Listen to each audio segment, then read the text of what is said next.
right? This is your boy Sutton from the Purple Rain Podcast YouTube channel. I'm on my way to work right now. You know what I'm saying? But I felt like I needed to tap in with y'all, with the Rain Gang, kind of see how y'all were feeling. I want y'all to know how I'm feeling. I'll be posting a short a little bit later about the Ravens losing to the Chiefs in the season opener, 27-20.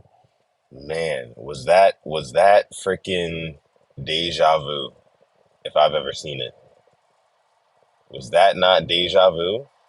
I mean, losing 27-20 in the season opener, just after, right? Just after. What's going on, Dylan? Good morning, Dylan. Appreciate you for coming through. Um, but losing 27-20 is deja vu to me because we lost 17-10 in the AFC Championship game. It felt like the same game, to be honest with you. I was telling the people that I was watching the game with, it felt like the same damn game. It did. Losing by 7 to the Kansas City Chiefs, it's rough. It's rough. Now, I think the story of the game last night was a little bit different from the story of the one in the AFC Championship game. But let's get into it. Right? Let's get into it. If you're in the chat, if you're in the stream, make sure you sound chat. I want to see y'all, man. Good morning to everybody watching right now. But look, man, let me start with this. Okay, so the Ravens lost by 7, right? Let me start with the offense and this highly touted, highly anticipated offense that everybody was just so excited to see, including myself. We wanted to see how Derrick Henry fit in this offense with Lamar Jackson, but we didn't really get to see as much of Derrick Henry as I think we would have liked to see. In the first half, we saw a good amount. He had like 8 to 10 carries in the first half, but then in the second half, not really much from him at all. We did not hear from him much at all. Once we got down by like 10 points, I think the Ravens coaching staff said, it's time to throw. It's time to throw. And we mixed them in here and there, right, on short yardage situations and whatnot, but really not as much as we needed to. What's going on, Chef? Appreciate you for coming through. Good morning. Here's my thing, right? Zay Flowers, okay? Zay Flowers. Somebody dropped in the chat how many targets exactly, or how many catches Zay Flowers had. Targets and catches, actually. Here's my thing. Why was it a staple in our game plan to keep throwing Zay Flowers the ball behind the line of scrimmage? That's what I want to know. Rain Gang, I want to know that. Why do we continuously try to get the ball to Zay Flowers behind the line of scrimmage? I get it. He's a speedy guy. He's not even like top end. He nowhere near Xavier Worthy speed. He's not like top end speed. He's got a little shiftiness, but his shiftiness is kind of sloppy, to be honest with you. Like he'll make a cut or whatever, and maybe the field was a little bit wet last night, so I don't want to harp on him too much, but he'll make a cut, he'll slip up, allow the defenders to get closer to him, and then, he's going to go down easily because he's a smaller guy. I just don't see why that is the game plan or how we want to utilize Zay Flowers. I think that we should be getting him open down the field, get him open in space, right, in the intermediate area of the field. Because once he catches the ball in the intermediate area, yeah, he's going to make a lot of guys miss out in the open field. But when it's around the line of scrimmage, and they're playing a team that already wants to stop the run, that they're playing a team that already knows what we want to do. You know what I mean? We want to play a lot around the line of scrimmage, start our plays around the line of scrimmage, unlike the Chiefs, who were just throwing the ball all over the yard last night. But 10 targets, 6 catches. 10 freaking targets, man. Not to say that I'm not trying to like blame Zay or anything like that. I'm just saying I'm talking to Monken right here, Todd Monken. Zay Flowers is not the archetype of receiver that you want to constantly get him the football in the backfield. That ain't it. That ain't it, man. I'm just saying. Get this guy open in space. Chef says, I didn't get it. Nelson didn't get a target until the fourth quarter. We need to trade Mark and get an offensive lineman. So heartbreaking, but I would rather it have happened like that than failing the 2-point conversion. All right, I'm off Zay Flowers. Again, for one, just for the road, I think that we should not be trying to force feed Zay Flowers behind the line of scrimmage. That's just not it. He's not that type of receiver who's going to burst through the initial wave of guys. He's not. He might shift out of the way, but he might slip. Again, we've seen him do that a bunch of times and get taken down. But get him open in space, man. That's what you got to do with Zay Flowers. Sorry. Uh, I think my guy Dylan said we need to trade Mark Andrews and get an offensive lineman. I'm not gonna hop on the trade Mark Andrews bandwagon now. As you guys know, if you guys have been watching the Purple Rain podcast, I've been saying all off season that I think that Isaiah Likely is gonna have a better season than Mark Andrews, and some people call me crazy. Mark Andrews is Lamar Jackson's favorite target throughout his whole career. I get that. I get that. But what I saw from Lamar Jackson last night was a trust in Isaiah Likely. He trusts this guy. There were multiple occasions, and I don't even want to talk about the last play just yet, but there were just multiple occasions where Lamar Jackson just seemingly threw it up to Isaiah Likely. Isaiah Likely goes and gets it, and he makes a play out of it. I mean, that touchdown, that touchdown that Isaiah Likely had, like, what are we talking about, man? What are we talking about? Jukes two guys out of their socks. Like, damn near had the Lamar like juke at the end. Come on, man. Come on. That shit was amazing. Isaiah Likely is tight end one. As far as I'm concerned, Isaiah Likely is tight end one. Mark Andrews was basically out there and being an extra offensive lineman. He was blocking his ass off. Shout out to him. Isaiah Likely was blocking his ass off in that game. He had a couple really huge blocks, man. That kid is just absolutely, he's a stud. He is an absolute stud. I can't speak enough about Isaiah Likely. I think it speaks volumes that, late in that game, he gets hurt, right? I think the wind just got knocked out of him. He went up high for a touchdown throw. It was a little bit, not a little bit high. It was very high, and he didn't come down with it. But and he gets banged up a little bit. But then he comes back. What, 2 plays later? He comes back 2 plays later. The commentators announce his return to the game, and what does he do? He's the first target. He comes back into the game, and Lamar Jackson's like, "Yeah, I'm going to this guy." And I don't think it's just riding the hot hand. I don't. I think it was more so like, okay, this is my new security blanket. That's what it was for Lamar Jackson. So very, very interesting stuff to say the least, man, from the tight end room. And like I said again, I've been saying it all offseason. I think Likely is the guy. What are we saying here? Play Taylor Swift on the radio. Man, I'm not doing that, Kate. I'm not doing that, Kate. Let me see. Ravens need to get DK Metcalf. I disagree. I disagree. Like, I mean, I saw enough from the pass catchers last night.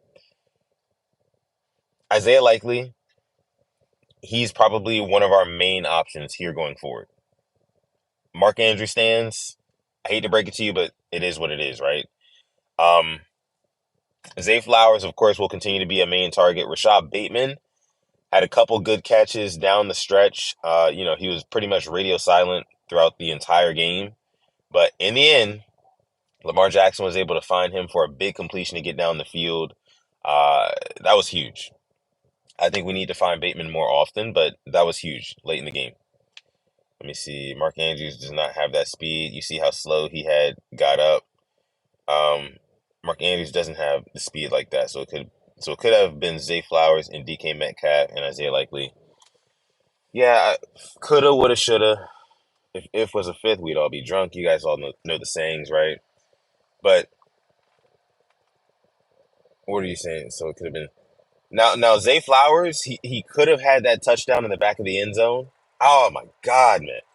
This game was really heartbreaking, really freaking heartbreaking because there was so much adversity in that game that the Ravens had to overcome, from the illegal formations that they kept calling on Stanley to the other little ticky tack calls, the holding call on Tyler Linderbaum. so much adversity that the Ravens had to overcome. It was insane, man. It was insane. And for us to lose it like that at the very end, like the Chiefs, it seemed like they were getting whatever they wanted on offense. And I could hardly blame our defense because, it's the first game of the season. You're going against Patrick Mahomes and the Chiefs, one of the greatest quarterbacks of all time, one of the greatest coaches of all time, one of the greatest teams, one of the greatest teams of all time, the Kansas City Chiefs. In the home opener for them, it, it's tough. It's tough to lose that way, but we came so damn close, man. This team really fought. I'm really proud. I'm really proud, to be honest with you. This team fought so damn hard. If you're in the chat, let me know. Sound off in the comments. I'm going to be reading some chat soon. I'm on my way to work, guys. I'm on my way to work, but I want to check in with the Rain Gang, see how you guys are feeling on this Friday morning after the Ravens lose to the Chiefs 27-20. But yeah, so close. So close. A game of inches, of course, as we know, likely kind of tightrope the back of the end zone there, and it was just out by that much, just a skosh. Oh, that hurts. But Zay Flowers, I think there was a miscommunication between him and Lamar Jackson on, I think, the play right before that, or two plays before, where Zay, he's open in the end zone, and just Lamar kind of misses him. Zay kind of misses Lamar's throw. It was so tough, man. But the fact that we got down the field, we marched down that damn field, and we're ready to tie that football game, despite our defense not showing up, you know, I don't want to say for the majority of the game because I think the defense played relatively well. But in certain spots where Mahomes and the Chiefs just had to have it, they got it. And I think that speaks more to like the Chiefs' greatness and Mahomes' greatness than it does to the detriment of our defense. I really do. Let me see what you guys are saying here. Uh, Likely be tight end one. Either way, Metcalf. Yeah, I mean, like I said again, man, I think likely tight end one. I think likely it's tight end one from here on out, man. I think Lamar Jackson, he's developed a new trust with this guy. And from here on out, you're going to see a lot more of Isaiah Likely that. And I think that this means that Mark Andrews is probably going to have his departure from Baltimore. This is my overreaction, right? This is my overreaction on a Friday morning following the Ravens' season opening loss against the Kansas City Chiefs. I think, going into the following seasons, I can't remember exactly how many years Mark has left in his contract, but I think we deal him, man. I think we deal him. After next season, Lamar Jackson's going to account for 25% of the cap. Makes sense. Tight ends on the roster. And Isaiah Likely proved last night that he can be the guy. 9 catches, 111 yards, and a touchdown. Should have been 2. Jesus, man. Jeez. That's tough. That's tough. All right, let me see what else you guys are saying. Need to face the facts that Tucker is no longer Mr. Automatic. Black Ice, what's going on, brother? Yeah, Tucker missed a field goal. I wouldn't say that he's no longer automatic. I think you got to give him some time to warm up. Week one on the road in head at that, a 53-yarder. I'm not mad at him for missing that. I'm not mad at him for missing that. Have we seen Tucker make that consistently in the past? Yes, we have. Low 50-yard field goals. We've seen him make those. We've seen him drill those, as a matter of fact.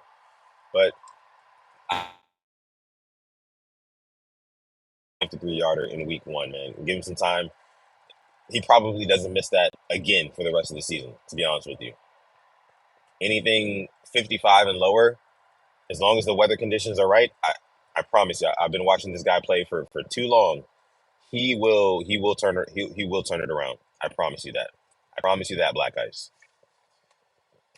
All right, let me see what y'all are saying here. I'm in traffic, guys, so don't worry about me driving. I'm good. I'm good. The refs are sickening at this point. Zay and likely a little what do you say? A little sprinkle of Bateman. We should have won. Lamar had to be Superman. If that was Kelsey, they would have called a touchdown. I was watching 410 Sports Talk, James and Glenn. Shout out to those guys. I think we're going to do a collab with them soon, Alex and I. But I was watching their stream, and I think James had been like, or is it Glenn? I can't remember which one is which. But one of them had said if that was Travis Kelce, then they would have called that a touchdown. They would have found a way to rule that a touchdown. And I'm like, no, no, man. The other guy disagreed, and I agree with him. I don't think that they would have called that a touchdown, even if that was Travis Kelce, even if that was Taylor Swift up in the box up there, up top. They wouldn't have called that a touchdown, man. It was fair. Fair is fair. Isaiah Likely, he did step out, but man, was it so close. It's a game of inches, and it hurts, that this is the first game of the season, and it has to end in heartbreak like this. Like, that's two back-to-back Ravens heartbreak games, and both of them come to the hands of Patrick Mahomes and the Chiefs. So guess what, guys? Here we go. Here we go. I'm talking to everybody listening right now, everybody watching. If you're a Ravens fan, here we go. This is how our season's going to go. That sets the tone. That game last night.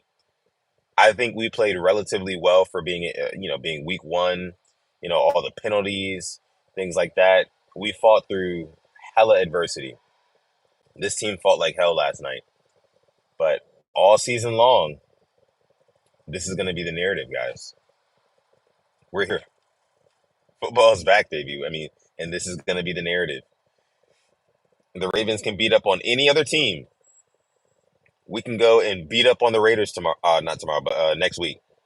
And then we can beat up on the Bills, and we can beat up on the Bengals and the Cowboys and everybody. But they're all going to say, when push comes to shove and the playoffs come around, they can't beat Mahomes and the Chiefs. They're going to say that.